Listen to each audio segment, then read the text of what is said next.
People coming in. So welcome everyone to the session on side channels. And it's my pleasure to introduce the first speaker, Julien Béguineau. And he will be telling us something about formal security proofs via Dublin coefficients. I'm curious to hear what this is about. The floor is all yours. Yeah, so many things. This presentation will be about, yes, indeed, formal security proofs via the Dublin coefficients, namely the optimal parameter in the reduction from the so-called noisy leakage model to the random probing model. And this is a joint work with Wei Cheng, Professor Sylvain Guillet, and Professor Olivier Rioul. So this presentation will be about side channel analysis, in particular in the presence of the countermeasure called masking, aka multi-party computation over the wires. The idea is that we will split every sensitive value within a cryptographic implementations into D+1 wires, such that the adversary needs to obtain the value of all the wires to recover the secret. And our goal will be to have some formal security guarantee when this implementation is implemented in the presence of leakages of all the wires. So for a bit of context, the security when this countermeasure is implemented has been proved in 2003 by Ishai and Wagner in a model called the T-threshold probing model. In this model, it is assumed that the adversary can access only T wires within the circuit and nothing otherwise. This is interesting, but this lacks of precision, and this is not realistic regarding the typical leakage we observe in side channel analysis. Hence, Proof and Rivin introduced the noisy leakage model, where it is assumed that every wire within the circuit leaks, which is more realistic. However, it is assumed that the observation only induces a bounded bias, statistical bias, in the a posteriori distribution of the sensitive value observed. The second problem here is that, okay, now we have a realistic model, but it's very complicated to handle to have security proofs. Hence, Duque et al. Introduced an in-between model, the random probing model, which is more realistic than the T-threshold probing model, but less than the noisy leakage model, but easier to handle. In this model, it is assumed that we can probe every wire within the circuit with a given probability P. So we don't have a fixed number of probes. However, there are some wires that does not leak with some probability. What's important in their work is that they've shown we can do a reduction from noisy leakage, which are realistic, to the easier model to handle random probing model. And then if you have some large deviation theory, you can go back to the T-threshold probing model using, for the value of T, the average number of probes you obtain in the random probing model, plus some security margin that you will not exceed with except with a small probability of failure. Then there's been a work by Duque et al. Again that says, okay, this reduction was expressed in terms of total variation information, but using Pinsker inequality, we can actually express that in terms of mutual information, which is very practical because then the bound can scale when we have multiple number of measurements. And furthermore, it gives some operational meaning to the bounds, typically in terms of success rate of the attack or average number of trials we need to succeed in the attack. However, this has a cost because Pinsker inequality is not tight. So there is some echo, no?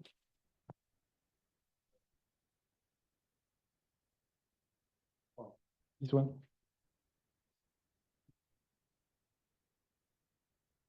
Thank you. Then Prest et al. Introduced the two other metrics, the relative error and the average relative error, to obtain direct security proof as Proof and Rivin, and indirect proof as Duque et al. And these are tighter than the previous derivations.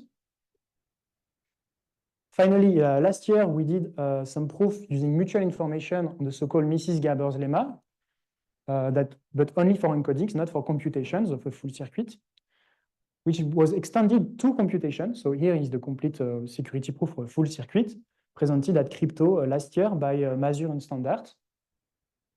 And this year, we introduced yet another metric, so I will justify why, the complementary doubling coefficient, because it will provide the optimal reduction parameter in the reduction from noisy leakage to the random probing, as in DDF14, and will help us to have direct security proof as proof and Revin that are tighter.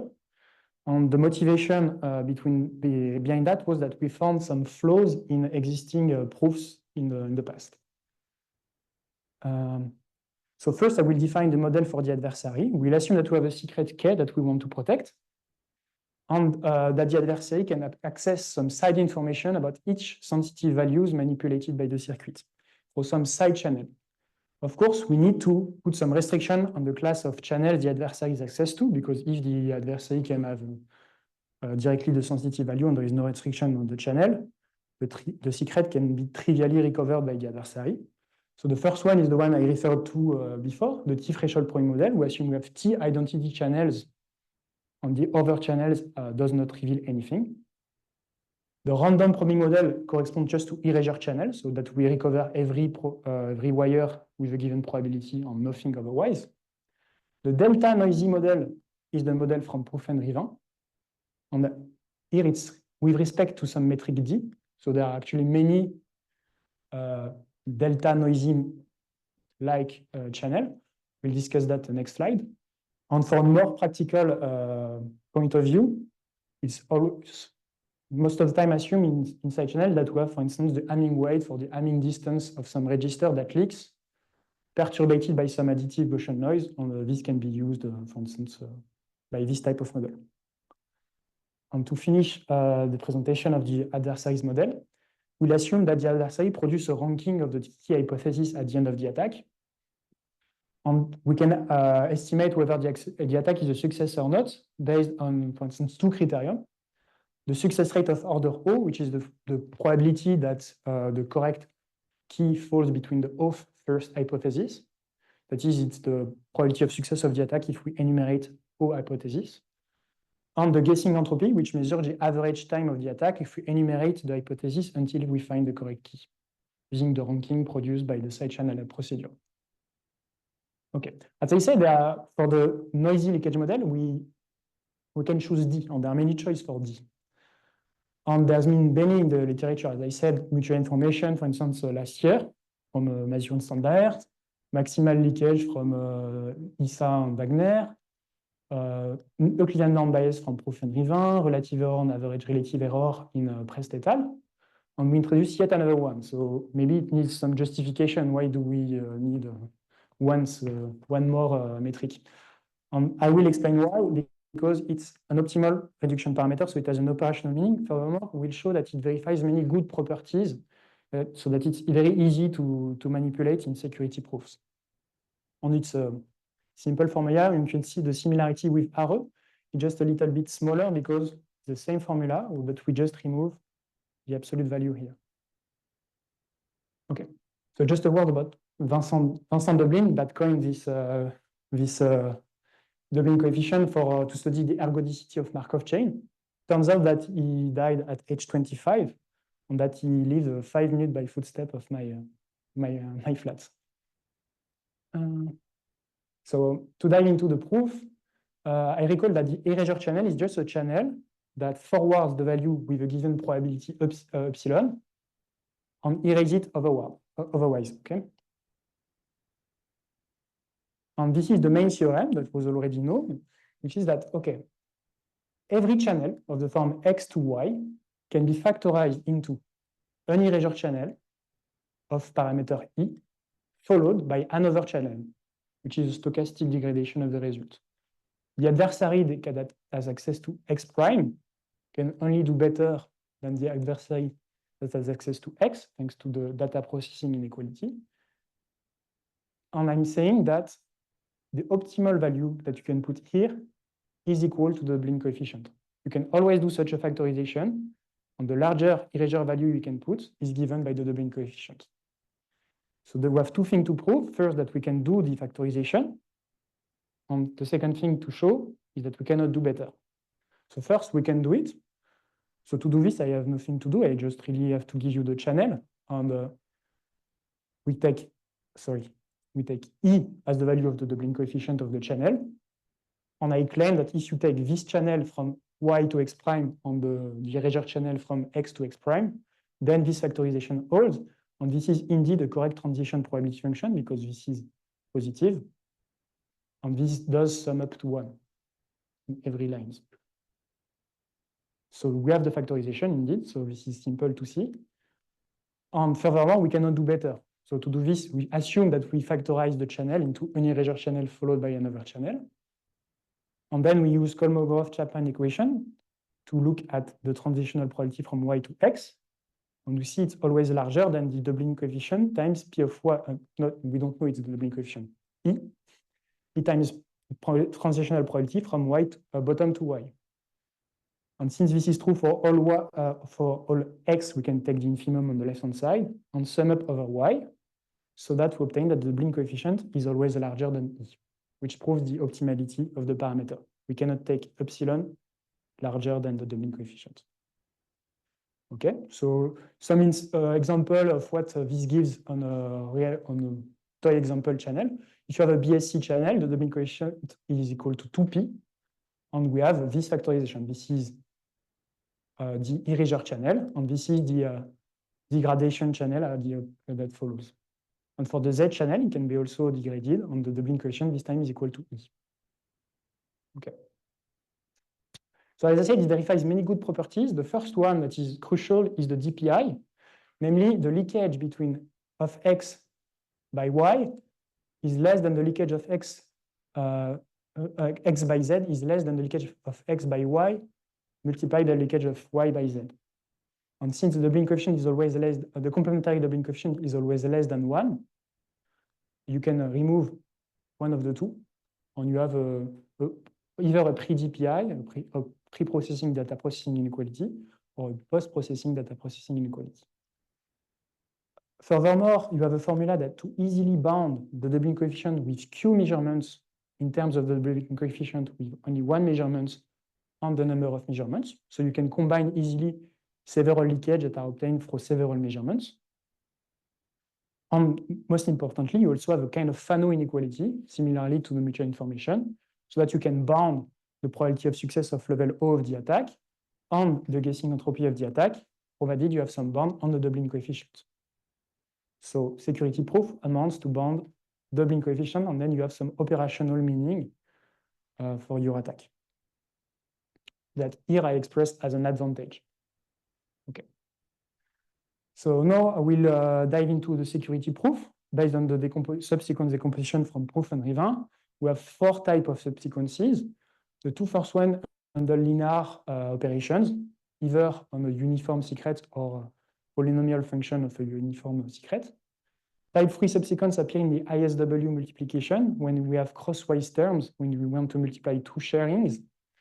And the type 4 sequence corresponds to the compression layer, where we map a d+1 square sharing into a d+1 sharing of the sensitive value by adding the shares together, basically. So I borrowed the algorithm from the article from Mazur Standard directly to show you, for instance, in the linear gadgets, you have here the type 1 and type 2 subsequences. And when you do multiplication, ISW-like multiplication, you have first type 3 subsequence when you have the crosswise terms that appear here.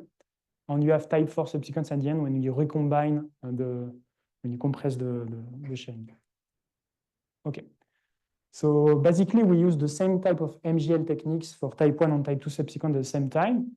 And the intuition behind our theorem that says, okay, the doubling coefficient between the sensitive value that is not masked and all the leakage about the different shares is less than a product of the doubling coefficient between every share and its corresponding leakage. And the intuition behind that is that you probe the sensitive value if and only if you probe all of its share. So that it's kind of the intersection. So the probability of the intersection is the product of the probabilities. More complicated is the type 3 subsequences, where we found flaws in the preceding proofs on proof and Rivin and the Mazurian standard. And to handle that, we need to introduce the rook domination polynomial. So idea is the following: you have a checkerboard with m rooks, and the question is, if I put m rooks in a checkerboard of dimension d by d, what is the probability that all the cases in the checkerboard are occupied or attacked by a rook? And we can count this number, the number of such a disposition, to compute the probability that if you probe a random number of positions in the checkerboard, you can recover the secret. This we define it as abstractly, but this domination polynomial can be computed recursively quite fast. So that's no problem to use in the proof. I have okay, claims. And then what we claim, I don't put the proof, is that the doubling coefficient between, the complementary doubling coefficient between the secret and all the leakages of the crosswise terms can be bounded by the rook domination polynomial evaluated at the doubling coefficient for all the different leakages corresponding to the leakages. So then we have finally the type 4 subsequences, which is easy to handle. Basically, you apply the MGL that we found to the last layer, and you can ignore the first computation that just recombine sequentially the first share. So it looks exactly like type 1 and type 2 subsequences. Then we can recombine everything, and we have our final bound for a circuit with ni subsequence of type I. We have the following bound on the doubling coefficient, assuming that every wire is epsilon bar noisy with respect to the doubling coefficient in the noisy leakage model, which is always less than 1. And once we have this bound, first we can do two simplifications. If you do an asymptotic Taylor development with respect to the CDC in small, you can compute it as this one. And furthermore, you can bound the root domination polynomial by this term also. So which are just simpler expression, but you can use this one in your evaluation. And as we have a Fano inequality, it's the final step of the derivations, we have a bound on the doubling coefficient for the implementation, and we have a bound on the figures of merit, the success rate and the guessing entropy in terms of doubling coefficients. We can combine that with the property that bound the doubling coefficient with Q traces in terms of 1 traces on Q to have a lower bound on the minimum number of side channel traces measurements that are needed to achieve a given figure of merit, given success rate, for instance, in the attack, in the side channel attack.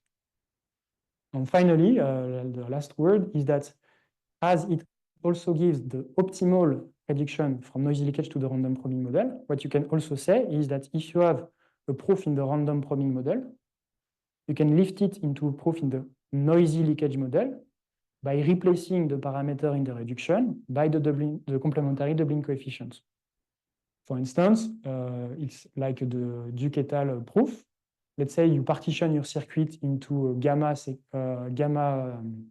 parts, each composed of Li wires, and that you need Ti value or Tt value in each of the region to recover the secret. And then you can explicitly bound the doubling coefficient in terms of the survival function of a binomial distribution and of the doubling coefficient, and give you, for instance, this bound, which is tighter than the one in the Duke et al. Articles, very easily. So it's easy to use as a tool for security proofs. And one important byproduct before my conclusion is that this bound here, you can see that it does not tend to 0 when depending on the behavior on T on Li on your implementation. If you do masking countermeasure, typically the number of wires Li within the gadget will grow quadratically with respect to the masking order, while T will grow only linearly, so that this term here will not go to 0, but to 1. which indicates that there is an optimal masking order with respect to the proof, which is in line with the intuition that horizontal attacks manage to recover the secret in the presence of masking. So this was my final word. If you have any question.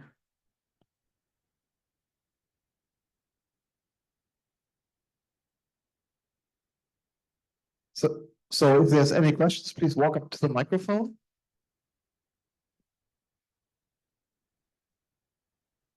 Great talk, thanks. So do you have any comparisons in terms of if you take a common leakage distribution that arrives in real life, like Hamming weight plus Gaussian noise? Yes. How does this compare to the existing other yes. divergence? Okay, so it's in the spare slide. Okay, here you have exactly the line H here corresponds to Hamming weight plus Gaussian noise. So exactly your example. And you can have the value of the different metrics I introduced in the literature. So you see RE on CDC will be asymptotically equivalent. Yeah, so give exactly the same result. RE does not work. And beta, delta, and I, so here they are comparable. And this one is better, you see, the only one that is better is mutual information because it's 1 over sigma square, while this one is 1 over sigma. But there is a trick. We should not compare the value of the leakage metric, but the value of the figures of merit that we obtain after we have bounded these metrics.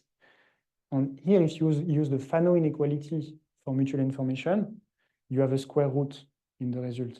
So that this is again in 1 over sigma in terms of probability of success, so that in the end, they are roughly equivalent. Then here you would have square root of n instead of n there? Yes, so you have some trade-off. It's not exactly equivalent, but in terms of dependency of the noise, it's equivalent. Yeah. Not in terms of n, and not in terms of number of measurements. Actually, mutual information tends to behave better with more measurements. Okay, thanks. All right. So I think in the interest of time, we have to move on to the next talk. If you have more questions, I think you can find Julien after this talk. And please join me in thanking Julien again. Thank you.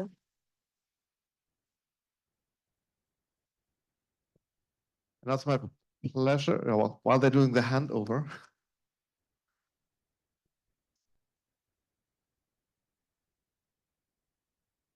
Slides are coming up.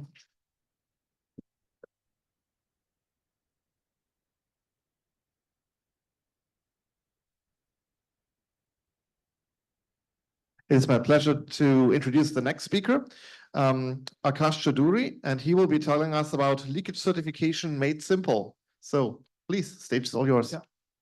Yeah. Thanks for the introduction.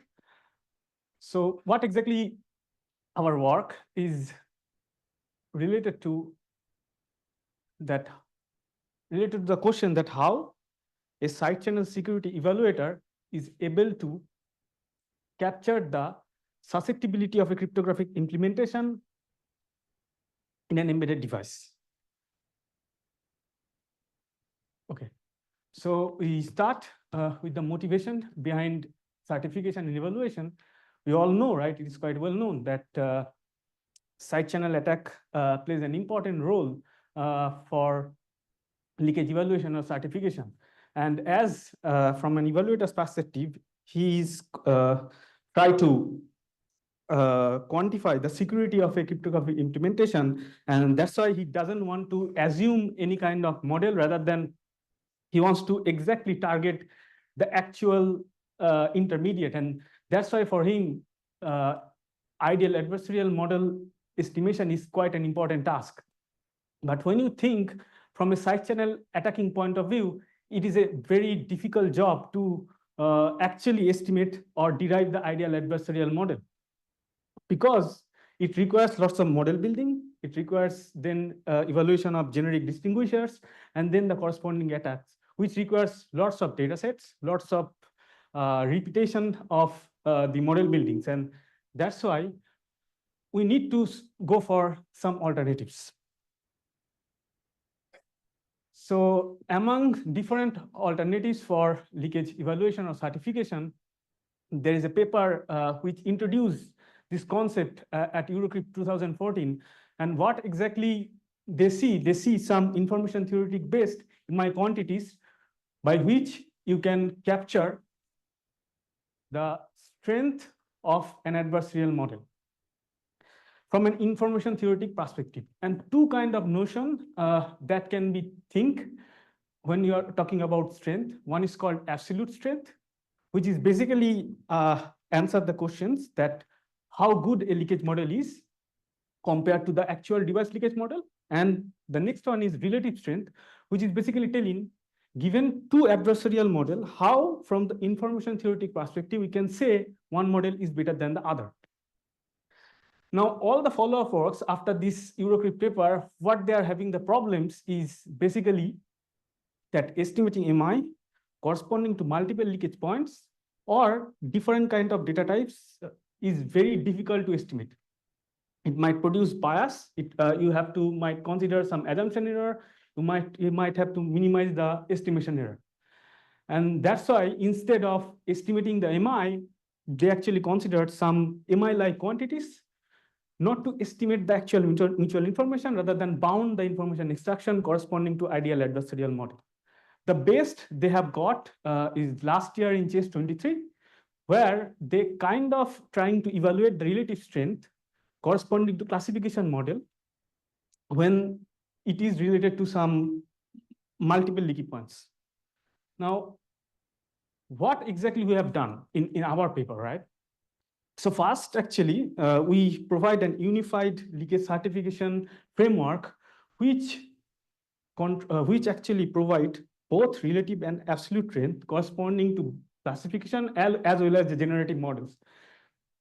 We actually also provide an alternative definition of MI, which measures both absolute and relative strength. And then by utilizing the multivariate MI estimation work from a machine learning paper, we actually show experimentally how it is possible to quantify the information extraction corresponding to the ideal adversary. After getting some positive result from the simulation, then we also did some real world case studies. The simplicity we talk because here you're only talking about the mutual information rather than any MI-like quantities. So rest of the talk is like that with a very minimal mathematical, I would say, explanation. We try to give you a very simple idea about the side channel scenario and how mutual information came into the picture for information extraction. And then we will highlight the issues or the drawbacks of the previous approaches in terms of this bounding, this MI or estimating the MI-like quantities. And that's actually motivates us to utilize some existing MI estimators and make this leakage certification process as much simple as possible. And finally, actually, you will see that we will make a particular example where with utilizing the last year's work, we actually consider a figure where not only you can measure the absolute and relative strength, but also the profiling complexity corresponding to adversarial classifiers. So we all know that when you're talking about side channel scenario, when you have a physical trace, it can be explained as a mathematical model, right?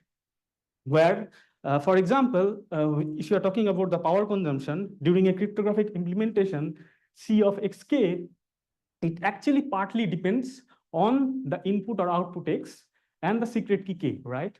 And the remaining is basically independent of those inputs, and actually it is behaved as a random noise, which is distorting the signal. Apart from C and R, we also considering another randomness, which we actually mention as algorithm randomness, because sometimes the physical traces, they actually depends on some data dependent glitches or crosstalk, and which results that even if you provide the same input or output x and k, you might get a different result of leakage. So in short, if you see the exact side channel scenario, what exactly we propose that if we consider simply the mutual information between the input pairs x and k, and the physical traces, which is if it is multiple points, then it is multivariate trace. If it is a single point, then univariate trace. This MI quantity actually can provide you the information extraction corresponding to ideal adversary. We didn't provide any theoretical explanation like what in our slides, but in our paper, actually, we provide a detailed derivation that why this quantity can give you the information extraction corresponding to the ideal adversary. Also, you can see this quantity, when you want to compute this quantity, it doesn't actually involve any L or C. So that is the beauty of this MI quantity, which actually helps us to quantify the information extraction corresponding to the ideal adversary without considering any knowledge of leakage model. Now, the model quality, what has been done by previous work, if we summarize it, basically, as I told, that they consider two MI-like quantities. One is called hypothetical information, and that is called perceived information. There is a slight, there is a slight difference between these quantities, if you can see. So this part is different, right?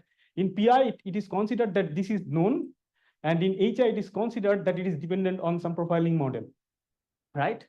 So what Bronchen actually proposed that the information extraction corresponding to ideal adversary can be measured by this mutual information, and hence it can be estimated by some empirical HI estimator.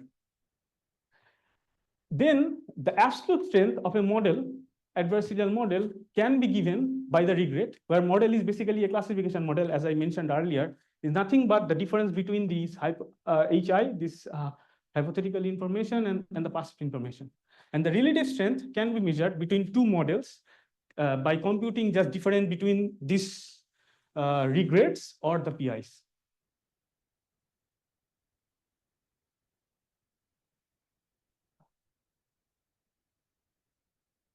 Okay, it's not working. I don't know why.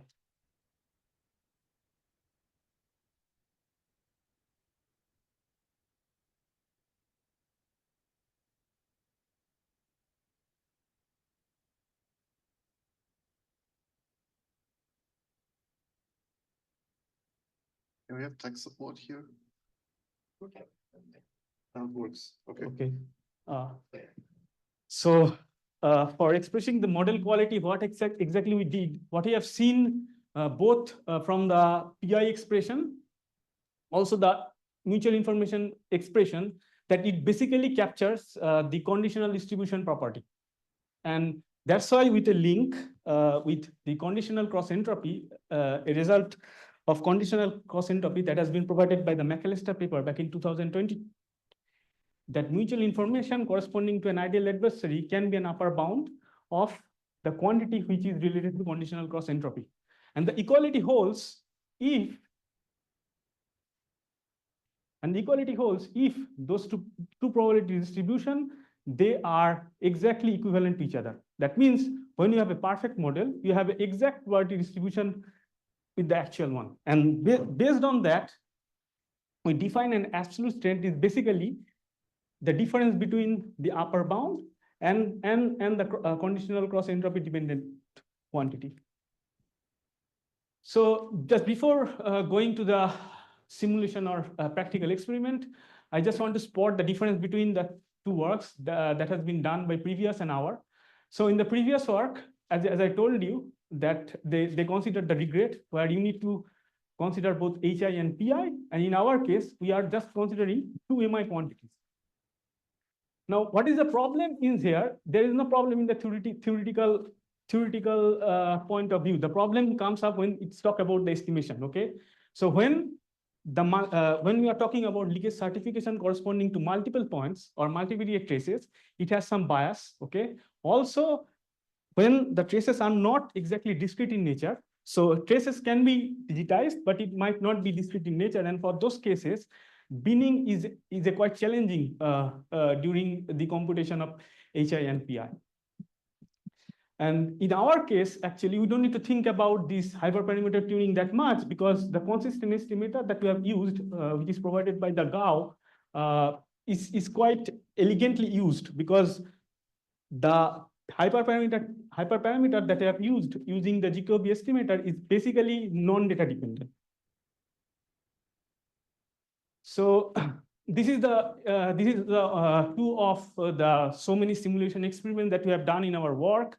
And what exactly I want to address from these plots is basically, as you can see, the more you increase the dimension, okay, so in the left-hand side, you can see it is the bivariate trace that you have generated from a simulation. And the right-hand side, you can see is the trivariate. So the more you increase the dimension, the bias of EHI is getting increased exponentially. Okay, that means if you want to consider leakage certification by using empirical estimator of EHI and EPI, you need more number of traces. Where if you consider the Jacobi estimator, you need lesser number of traces, and it is quite actually, I would say, though definitely for trivariate data we need a little bit larger number of data set in compared to those two cases, but it is not as bad as EHI and EPI are.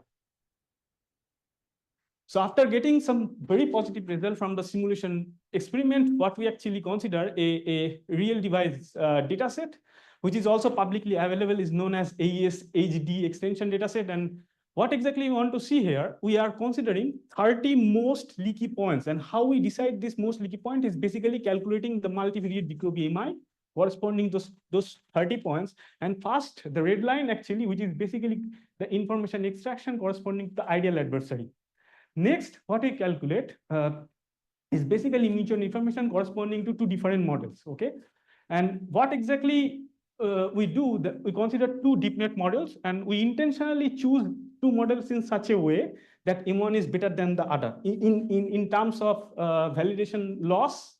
And what we have seen, that there is a huge gap between this red line and these two blue lines, right? Because of the fact that our profiling model is not up to the mark, and we still need to improve to make it near to the information extraction corresponding to the ideal adversary. And this is the plot that I have mentioned earlier, that a single plot actually which gives you both absolute strength, relative strength, as well as profiling complexity. So this is the profiling complexity work has been done by the last year chase by Luc Machier. And what is the idea is, basically, they are telling that corresponding to each classification model, you can bound by trainable information and passive information. Yeah, these quantities. This is actually, with these quantities, you can bound any classification model. So in our example, what you consider actually three classification models. One is log linear or logistic regression. This is multi-layer perceptron and Gaussian template. And in this plot, what exactly I want to highlight that, as you can see, these green lines, actually, these two bounds, they are converged much faster than the other twos. And which tells that in terms of profiling complexity, MLP is better than the other two classification models, okay? But in terms of absolute strength, okay, though we can say that these blue lines and green lines slightly better than this yellow line, okay, because the distance between the red line and these lines, they are lesser than compared to yellow line. So that means these two models are better than these two, but we cannot say anything from this plot about that logistic regression and MLP. And that's why we are proposing to use our MI-based absolute strength measure, where you can see the perfect ranking between three models, where that actually basically telling you that MI corresponding to logistic regression is better than the other twos. So yeah, so as you can see that we clearly differentiate between our theoretical quantities to judge the model quantity and their estimation, but we still need more research towards the right quantity. And why we are telling that? So MI is itself a complicated quantity. It requires lots of time to compute, truly speaking, because the plot that I have shown you, it requires lots of repeated number of computation to get all the variation has to be covered, right? And at the end of the day, MI is doing nothing, just captures the conditional distribution. And that's why we might think that it might be a possibility that you consider much simpler metric, which actually also capture this property of conditional distribution, but not as complicated as MI. Although Jacobi MI actually gives us a very good results, as you can see, it gives up to 30 points or 20 points, but it is quite limited because it is completely dependent on k-nearest reverse search, and we all quite aware of that in the high dimensional, what are the computation issues of k-nearest reverse search, right? Another actually idea that we have seen during our deep networks, that the validation loss that we consider is basically categorical cross entropy has some association between the MI and the PI also. And that's why instead of computing a separate information extraction quantities, if we get the quantity during our training, it will make the whole leakage certification process much more simpler and easier and less time consuming. So yeah, that's all about my work. And yeah, thanks for your attention. And yeah, if you have any questions, please.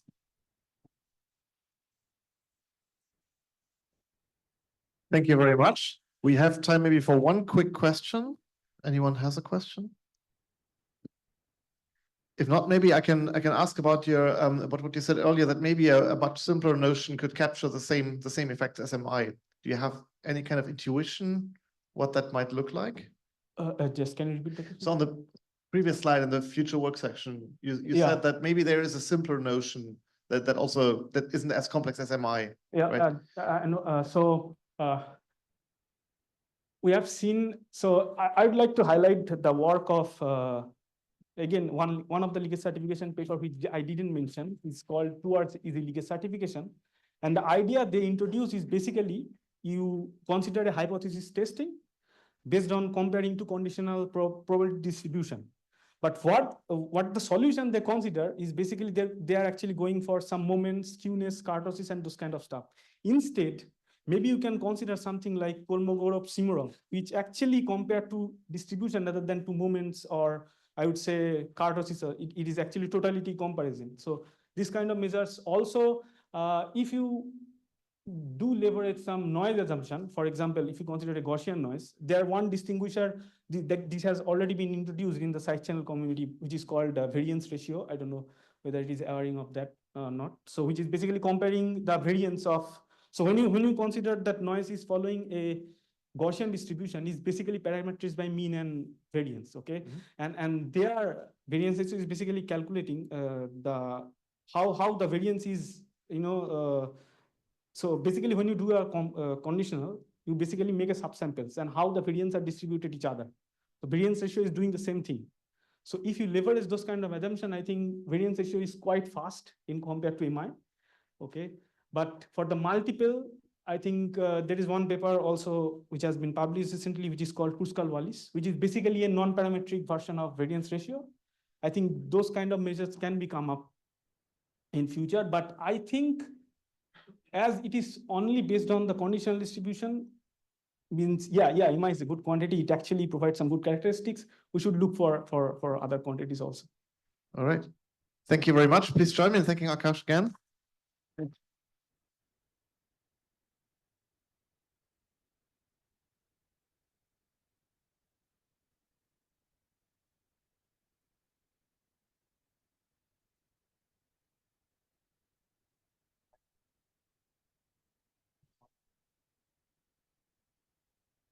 I can try. Announce it first. Yeah.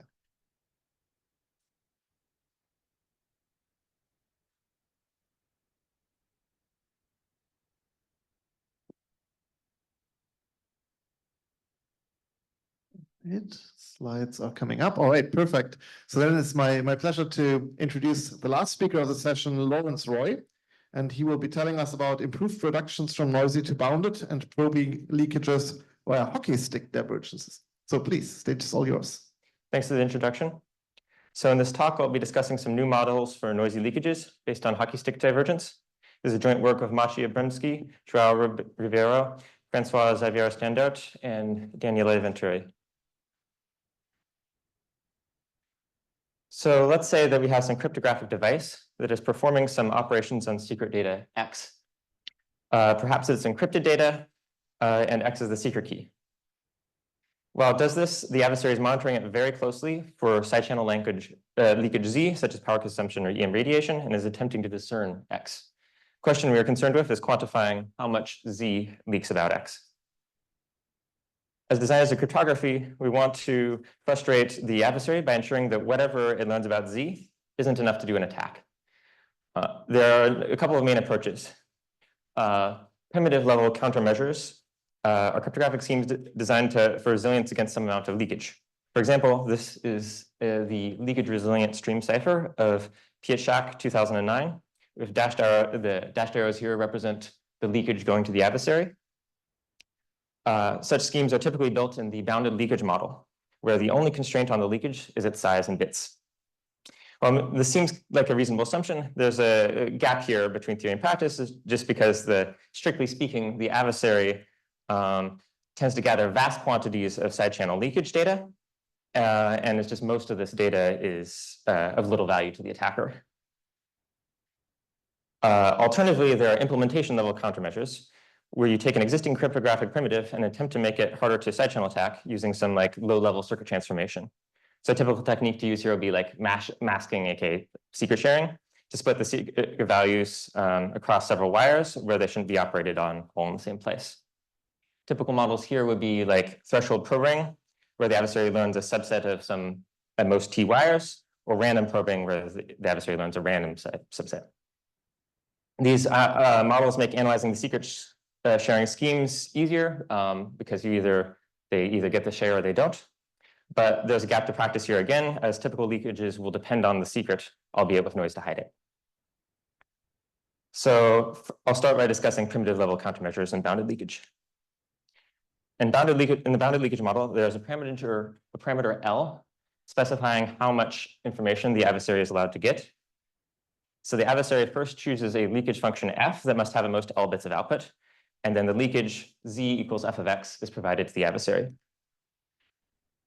To analyze these models, we follow the simulation paradigm of Brian et al. To discuss the reduction between different leakages. So here we've instantiated that simulation scheme using bounded leakage as our target. The idea is that if bounded leakage G can be used to simulate some leakage F, then G is at least a powerful leakage as F is. So protocols built in the bounded leakage model are secure when instantiated in the F leakage model. In the real world, the adversary is provided with a sample Z according to some randomized leakage function F from the F leakage model.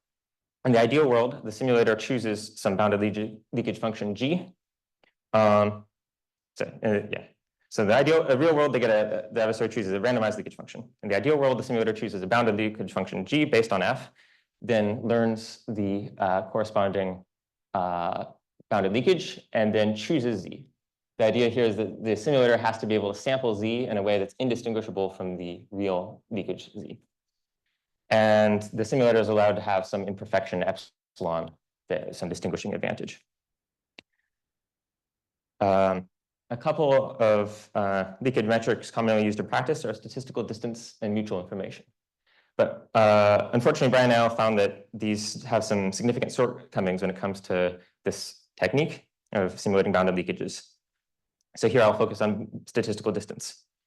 So more precisely, there's a statistical distance between the joint distribution of the secret and the leakage versus the product distribution, where the leakage is sampled independently from the secret. So there's no information transfer between them. It makes sense that so if these two were close, then it means it's close to there not really being any leakage at all. So that's the motivation for the model. Now, the trouble is that there's an example where with probability delta, you leak all of the key, and otherwise you don't leak anything. So you have statistical distance delta. So you can easily simulate with error delta using no leakage at all. But unless you essentially leak the entire key, there's no way to do better than delta. So the only way to get negligible simulation error would be to have negligible statistical distance. So to overcome these challenges, Brian et al. Proposed the dense leakage model. and showed how to simulate dense leakages using bounded leakages. They also showed relationships between their models and their model and many existing models, hence the name mother of all leakages. Our leakage model bears much resemblance to the dense leakage, and we use a similar rejection sampling simulator to them. However, our model allows a much tighter analysis of the simulator and achieves better bounds in the end. Our noisy leakage model is based on an F divergence measure called hockey stick divergence, or written here is SDT. It is parameterized by a variable t and measures how often distribution p, and it has a sample that's like 2 to the t times more likely for p than it is for q. More precisely, it is the maximum difference between the chance of some event occurring in p and 2 to the t times the chance of it occurring in q. So low delta, a low statistical distance here represents that, saying that it's for most events, it's not going to be drastically higher probability for p than for q. Statistical distance and hockey stick divergence are illustrated on the right here for some hypothetical distributions p and q. Statistical distance is the entire hatched area here, while hockey stick divergence is the red corner here. So you can see that it's much smaller than the overall region, and the reason for that is that you're only comparing to this raised Q distribution, not the original. Note that if t equals 0, it coincides with statistical distance, but when t is greater than 0, it becomes an asymmetrical divergence metric. This metric is also used in differential privacy for epsilon delta differential privacy. Our t roughly corresponds to the epsilon, but we stress that our model isn't equivalent to differential privacy.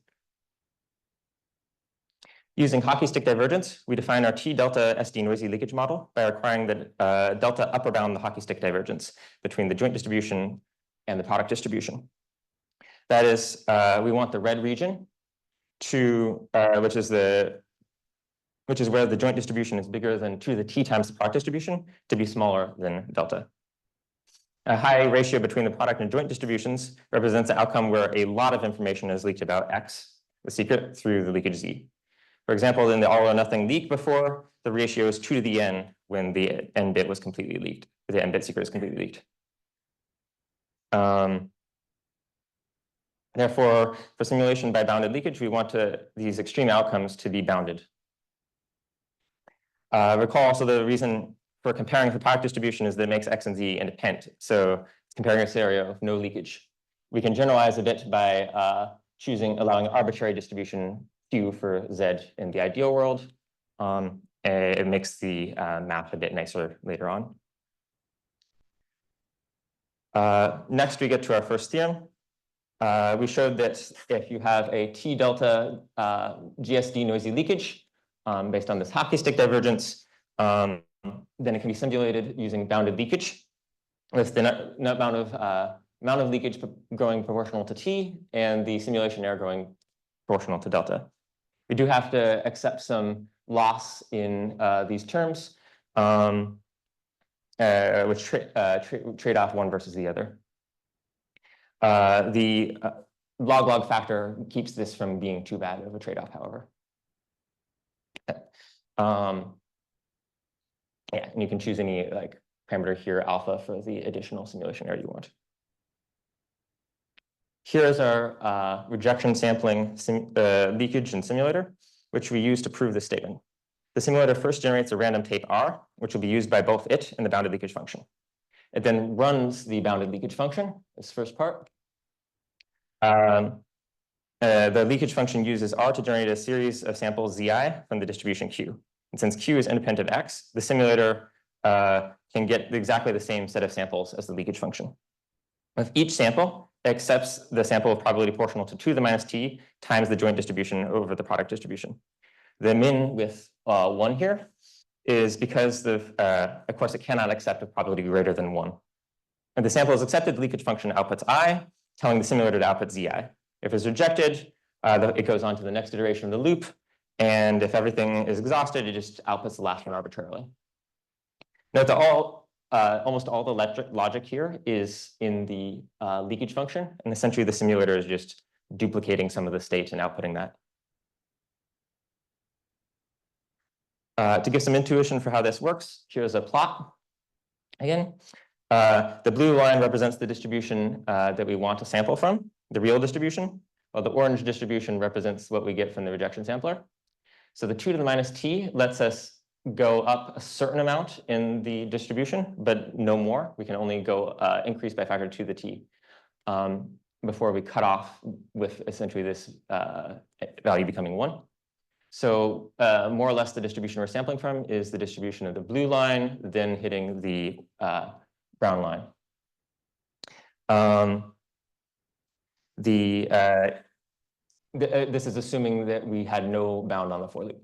If we had no bound on the for loop, then we'd end up with this, and then the error is just this triangular red region here. And that's where the simulation error of delta comes from, because that region is delta by the SD leakage. Then the alpha terms come from taking into account the fact that that you may need to terminate the loop at some point early. Our second main theorem concerns the construction of GSD noisy leakage. So let's say that you're running a block cipher and you find the GSD noisy leakage parameters for each round. Can you combine these parameters together and then find out how much bounded leakage you need for the whole cipher together? So the answer is yes, if the samples are independently random, conditioned on the secret X. In fact, it's a fairly simple relation. The parameters t and delta just add together. If you're familiar with differential privacy composition, you may be wondering whether it's possible to do advanced composition, where t grows proportionally to square root of m when composing m variables at once. We proved a version of advanced composition that required some stronger assumptions on the distribution, and t has to be quite small to make the bounds useful.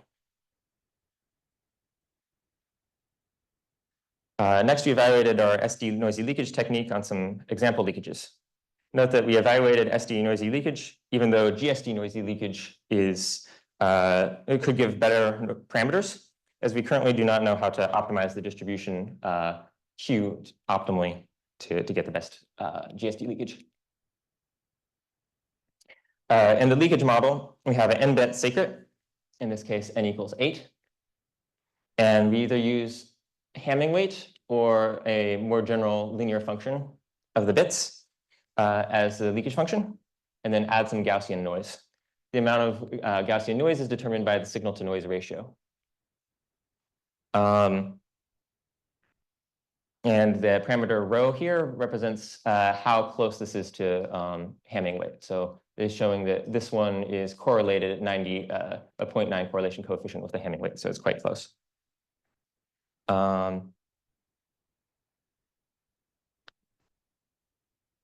In the top 2 rows, the plot shows how delta decreases with the signal to noise ratio.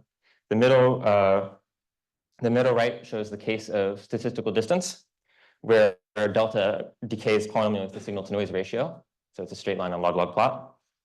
In contrast, for larger values of t, we see a super polynomial decay of delta with the signal to noise ratio, making it actually feasible to get a negligible simulation error with this, unlike for statistical distance. The bound shows a similar evaluation for the non-Hamming weight leakages, the linear leakages, as for the Hamming weight leakages, showing that this our results do not appear to be like an artifact of the Hamming weight leakage example. Also note that while this special case here of log n of t is trivial, as in that's the same number of bits as in the Hamming weight itself, dividing it by the log by 2 or log 3 is definitely non-trivial. That's quite a bit less information than is in the Hamming weight. Next, we also applied hockey stick divergence to implementation level countermeasures and random probing. The random probing model depends on some parameter p and reveals the secret with probability p, and otherwise reveals nothing. This is a natural model for secret sharing, as then security is about bounding the probability that enough secret shares are revealed that the adversary can decode them. Duke et al. Proved a relationship with statistical distance, showing that leakage Z can be perfectly simulated given probability P random probing. However, P grows with the product of the size of the domain of the secret and the statistical distance. So if, say, the secret is an 8-bit field element, your statistical distance has to be pretty small to make this a meaningful bound at all. And it's quite hard to make statistical distance small, as we saw before.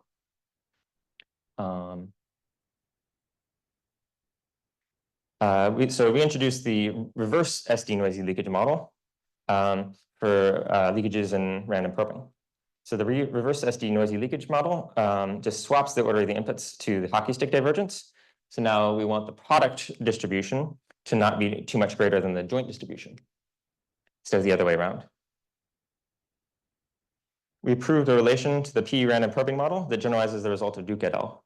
The probing probability increases proportionally to T, though without the dependence on the domain of X.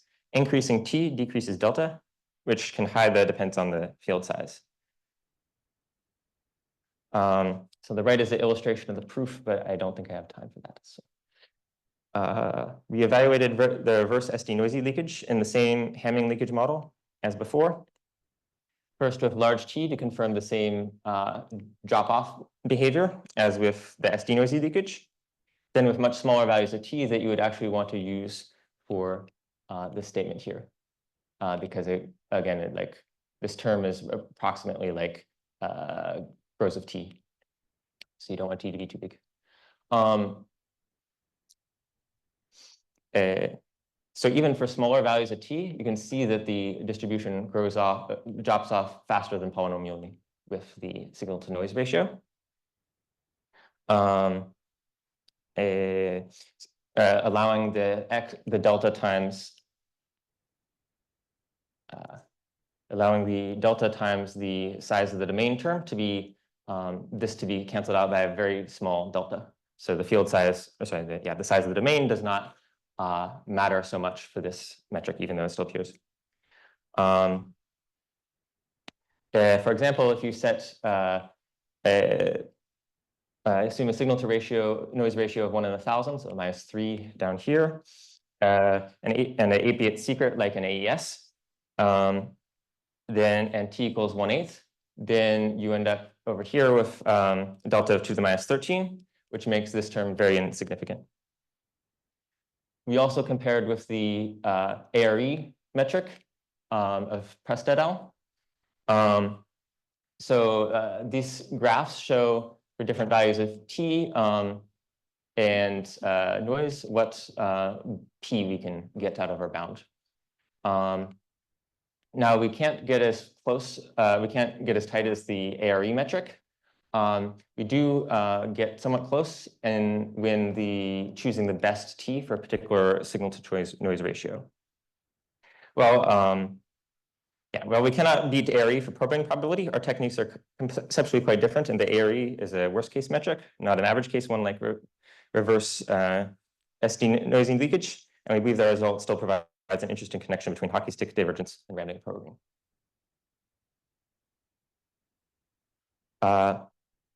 I'd just like to conclude by saying that we believe these metrics can be a useful bridge between theory and practice of leakage resilience.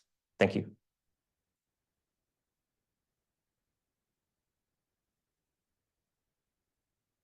Thank you very much.